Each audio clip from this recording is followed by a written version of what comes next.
Welcome back to NewsX World. I'm Joshua Barnes. Let's first take a look at our headlines. Israel's defense minister has approved a planned military expansion into Gaza City, calling up 60,000 reservists as explosions are reported in Gaza's Khan Yunis. Meanwhile, a diplomatic spat between Israel and Australia over the recognition of a Palestinian state has intensified. Indian External Affairs Minister S. Jaishankar is in Moscow ahead of a meeting with Russian Foreign Minister Sergei Lavrov and First Deputy Prime Minister Denis Manturov. His visit comes days after President Putin briefed Prime Minister Modi on his Alaska meeting with President Trump over the Russia-Ukraine war. Donald Trump has acknowledged that there is a possibility that Russian President Vladimir Putin doesn't want a deal. Meanwhile, Trump rules out US troops being deployed to Ukraine, but eyes aerial support for security as the US and European military planners begin exploring post-conflict securities for Ukraine. This comes as a reported Ukrainian drone attack late on Tuesday night knocked out power in parts of Russian-held Zaporizhzhia. This comes as Ukraine says Russian strikes on an energy facility in the Odesa region have sparked fires. Iranian Foreign Minister Abbas Araghchi says Tehran cannot completely cut relations with the UN nuclear watchdog, IAEA. He stresses that engagement with the agency remains necessary despite tensions over Iran's nuclear program. The US State Department has revoked over 6,000 international student visas, citing violations such as assault, burglary, overstays, and what it's called support for terrorism. Officials did not clarify the latter, but noted that some students protesting in support of Gaza had been targeted. Australian Foreign Minister Penny Wong meets Vietnam's Deputy Prime Minister in Hanoi to co-chair the 7th Annual Foreign Ministers meeting.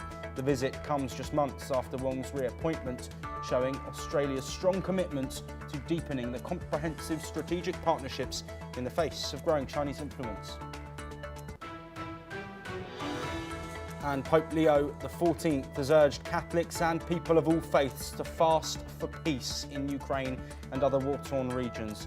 He calls August the 22nd a day of spiritual solidarity, saying the earth remains wounded by conflicts in the Holy Land, Ukraine and beyond.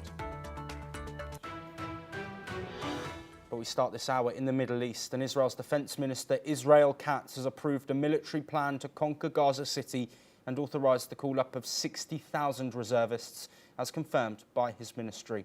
The announcement comes as international ceasefire mediators, including Qatar and Egypt, await Israel's response to the latest truce proposal. Hamas has already accepted the deal, which includes a 60-day pause, staggered hostage releases, prisoner exchanges, and increased humanitarian aid. Mediators say the framework is nearly identical to one Israel previously agreed to, but Israeli officials now insist all hostages must be freed before any agreement is reached. Israeli Prime Minister Benjamin Netanyahu has not directly responded, but last week said Israel would only accept a deal on its own terms. The war, now in its second year, has killed more than 62,000 Palestinians, according to local officials. That alongside over 1,200 Israelis in the October 7th attacks of 2023. Well, joining us to discuss these updates is Ali Mohammed Abushbak, an independent Palestinian researcher who joins us live from Cairo in Egypt. Ali, as always, a pleasure to be speaking with you. Could you tell us what the opinions are on the ground in Gaza after this announcement that there will indeed be a plan to expand military operations into Gaza City, now approved, with 60,000 reservists set to be called up by Israel? Thank you, Thomas, for having me. The situation on the ground is extremely disappointing. The day before yesterday and until yesterday, the Palestinian was so optimistic about the accepting from Hamas side for the proposal that's submitted by the Egypt and Qatar. But unfortunately today, IDF announced that they are going through the plan to occupy Gaza and relocated the civilians from Gaza City to north to south part of Gaza. So that's disappointed the Palestinian in Gaza, and as well as there is a several of protests in Israel itself that demanding Benjamin Netanyahu to accept this proposal and going through a ceasefire and ultimately to hold a process for the peace between Palestinian and Israel. But today it was like a backstabbing by Benjamin Netanyahu and the Israelis IDF. So that's regret. I mean, that's make the Palestinian more disappointed, as well as during the regional that despite Israel up to now they didn't reply about the mediator proposal that for 60 days ceasefire and release for more than 10 Israeli captive and around 18 Israelis remained body from the Palestinian side. So that's, I mean, that's make the situation more terrible, and that's complicated the situation between Palestinian and Israel. Meanwhile, Thomas, there is still the Palestinian in Gaza. They are still suffering from the storage, from the food and the supplies and the essential material for food.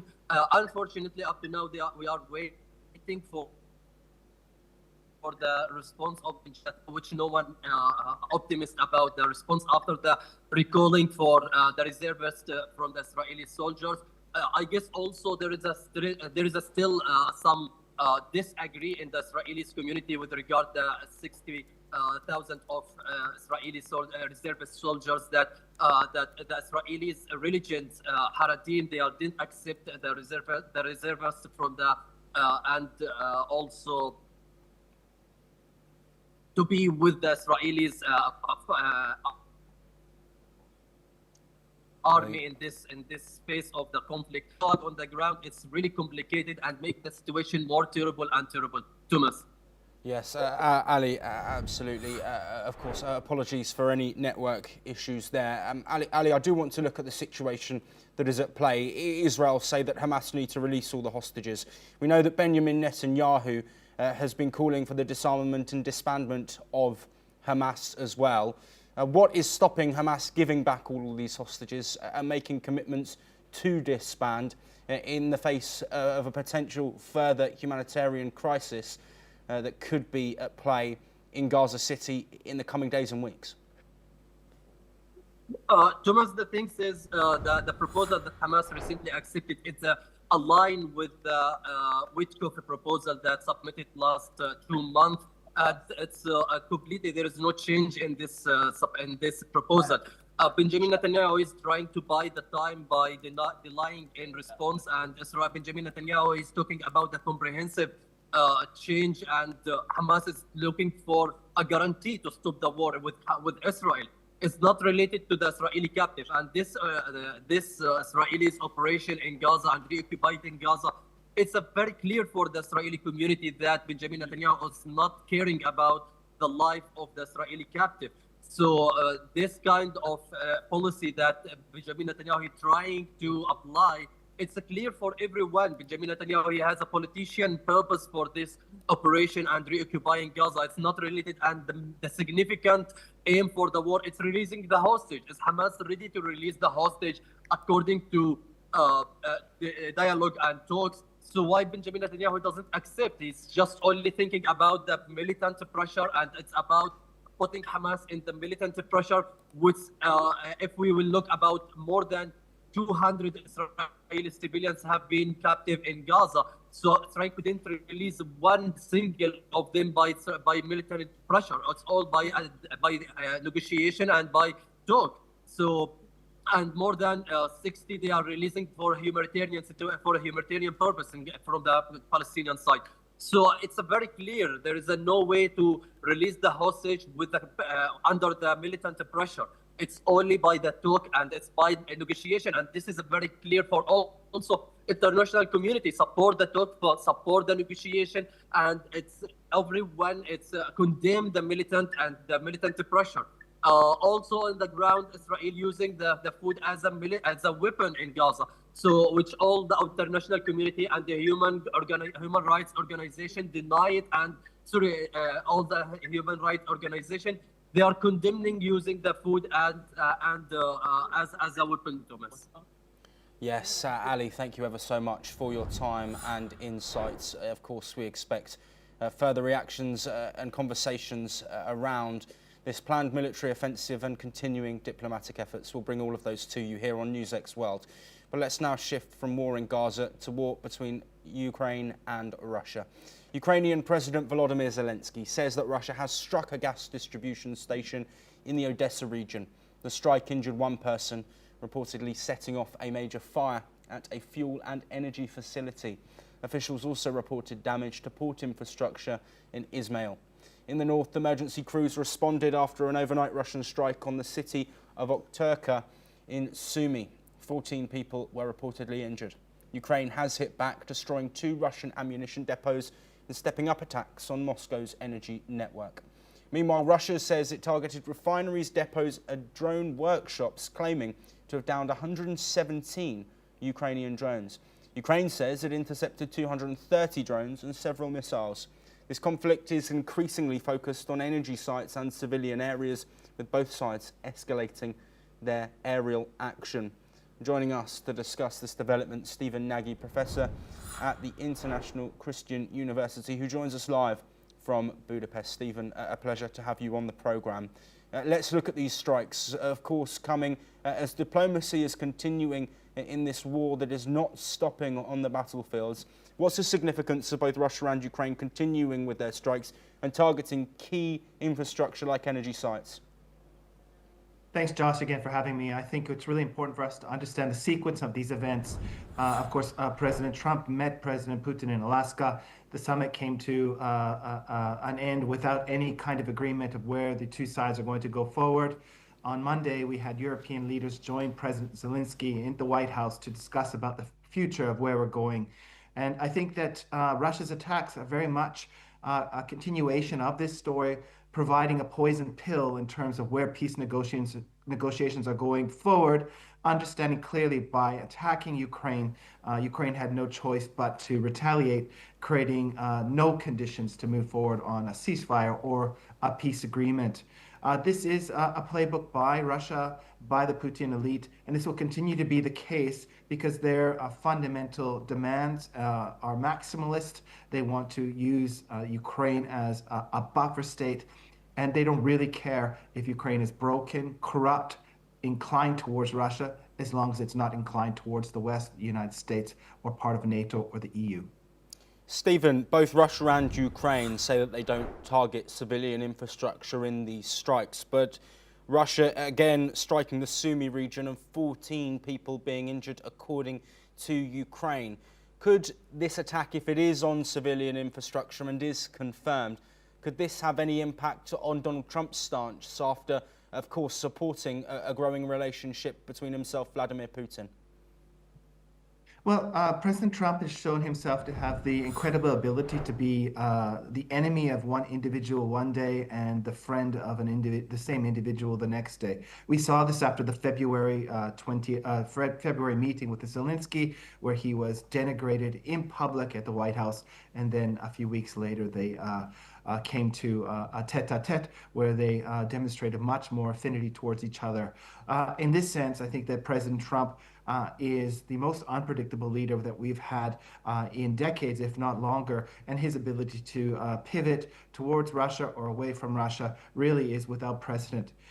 These deaths and injuries may temporarily cause him to escalate and provide more support to Ukraine and the European Union, but again, the long-term view about where the United States is on Ukraine is that the Ukraine conflict is not just a Ukraine conflict, but it's a European conflict. The United States should try to withdraw itself and concentrate its resources in what the United States understands as the most important arena. And that is the arena where the United States is competing with China to dominate the Indo-Pacific region and to ensure that the U.S.'s systems and network of alliances and partners remains intact in the wake of China's increased competitive abilities across the spectrum in the Indo-Pacific and beyond. Yes, and Stephen, as we bring an end to this discussion, I just quickly want to touch on some comments that were made by Donald Trump overnight. He says that there is a chance that Vladimir Putin doesn't accept a deal with Ukraine. Where does that leave the reality of the situation in a quest for peace that now involves countries from across the globe?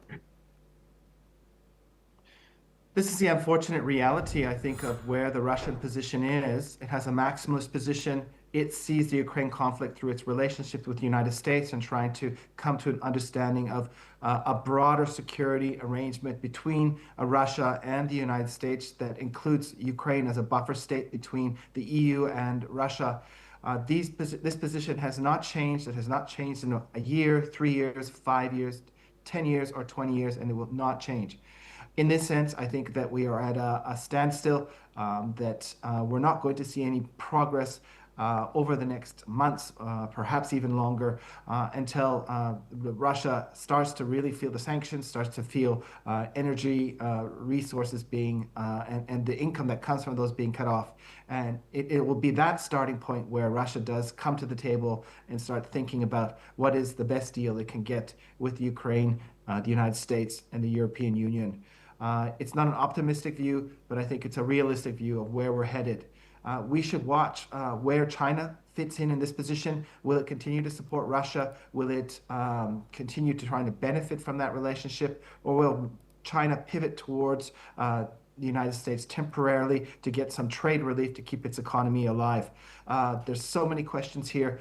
There's too many unanswered questions. And I think that we need to continue to watch how integrated the challenges are and the problems that we're faced in terms of pursuing peace in Ukraine, but also the broader trilateral relations between Russia, China, and the United States. Yes, Stephen, as always, such great insight from you. Thank you ever so much for your time. Let's move on now. And China will stage a massive military parade in Beijing next month to mark 80 years since Japan's surrender in World War II. Tens of thousands of troops will march through Tiananmen Square, with President Xi Jinping presiding alongside foreign dignitaries, including Russia's Vladimir Putin. The September 3 Victory Day parade will feature 45 troop formations, hundreds of aircraft and cutting-edge weapons, many being shown publicly for the first time. Military officials said the display will highlight China's hypersonic missiles, anti-ship weapons, precision strike arms and new technologies to counter drones and protect aircraft carriers. The event, expected to last 70 minutes, will be China's largest such procession since 2015. Back then, 12,000 soldiers and 500 military vehicles took part, but many Western leaders avoided the ceremony. Security has already been tightened in Beijing, with rehearsals involving up to 40,000 participants. Officials say preparations for the high-profile parade are now complete. Let's listen in to what the Deputy Director General of the Central Military Commission, WWII, and Zhu Guizhong, Deputy Director, Central Theatre Command of the People's Liberation Army, have had to say. 这次参阅的武器装备都是从国产现役主战装备中遴选，首次亮相的新型装备占比很大，地面和空中装备都是体系编程、混合编组。部分陆海空基战略重器、高超精打、无人和反无人装备也是第一次对外展示，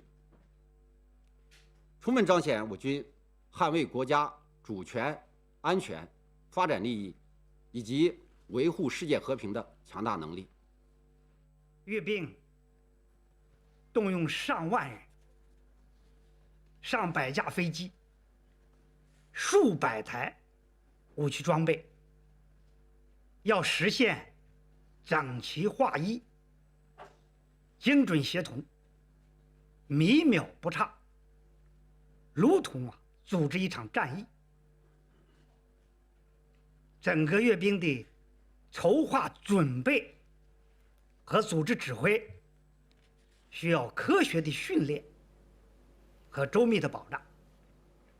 Well, joining us to discuss this upcoming parade is Major General WWII, a global strategic defence expert who joins us live from New Delhi. Thank you for joining us. Is the significance of this parade not just because of a memorial event ending the Second World War, but also could this be China showing off their strength, military strength specifically? Thank you, Joshua. Always a pleasure to be on the NewsX World. Absolutely, this parade has, I think, significance of more than one way. First and foremost, China is commemorating the 80th victory anniversary of the World War II, and at the same time, is giving a very strong message to the world at large about its military capability. You know, Chinese military started modernizing sometime in 1980 after they suffered a setback in the Vietnam War. And thereafter, they have spent almost a double-digit defense budget to modernize the military. And I, as defense attaché in China for 3 years, have seen this personally myself. Now, in this parade per se, because this is the biggest parade after 2015 parade, and in this parade, they are going to show the China's military hard power. And Chinese have made tremendous strides and progress, firstly in the area of missile warfare. I mean, they have got the hypersonic missiles. And secondly, they have got the anti-ship missiles, which are primarily meant for the Western Pacific, and especially against the American naval power. They also would be displaying their straight-line aircraft, like China today has almost 200 J-20 aircraft. I'm sure they will be also on the display as also J-35. And then also Chinese will be displaying their ground and airborne equipment. So all said that this parade is also to make a statement to the world as to what the Chinese military is all about. And Yes. 2-3 important points. First and foremost, People Liberation Army is the army of the party. It's not the army of the nation. And it was founded in 1927. And they're going to be completely 100 years after 2 years. The second point is that Xi Jinping has laid a lot of emphasis on modernization of the People Liberation Army. And he has given a very clear direction that by 2035, People Liberation Army will be the world-class army. So therefore, their might, their equipment will be on display. And as we reckon, that number of foreign dignitaries will be taking part, especially President Putin, Yes. and also some of the other leaders like Belarus and all will be there. So I think this will be a spectacular event, and it will be well stage managed. Chinese are known to do that, and they'll be giving a very clear message to the world about the military modernization and the capability of the People Liberation Army. Joshua. Absolutely, Major General Gigi Dewedi. I wish we had more time, but thank you ever so much for joining us. Let's move on now, as more than 20 people have been killed on Wednesday as monsoon rains battered Pakistan once again, sweeping away homes and triggering deadly floods. 11 died in the northern Gilgit-Baltistan region and 10 in Karachi, where urban flooding caused house collapses and electrocutions, the disaster authority have said. In the northwestern province of Khyber Pakhtunkhwa, where 350 people have been killed since last week in landslides and flash floods. Authorities and the army are searching for dozens still missing and have set up relief camps with tents, food and medical aid. Karachi, home to 20 million people, saw roads submerged, power cuts and schools closed, with more downpours expected through till Saturday. Officials warn another spell of rain will arrive by the end of the month. Nearly 750 people have now died nationwide since the monsoon season began in June, underscoring Pakistan's vulnerability to extreme weather. In 2022, floods submerged a third of the country and killed 1,700 people. Moving on now, and Australia's Foreign Minister Penny Wong will visit Vietnam for talks with her counterpart Bui Tan Son, as Canberra seeks to strengthen ties with a key regional partner amid Vietnam's strong economic growth and strategic role in countering China's rising influence in Southeast Asia. Today, Australia has announced a $50 million aid package to support developments in Mekong nations during Foreign Minister Penny Wong's visit to Hanoi. The aid package announced is part of the ongoing Mekong-Australia partnership valued at $454 million, which aims to promote regional security, stability and prosperity amid global and regional challenges. Well, that is all that we have time for. We will continue to bring you more of the latest breaking news from across the world.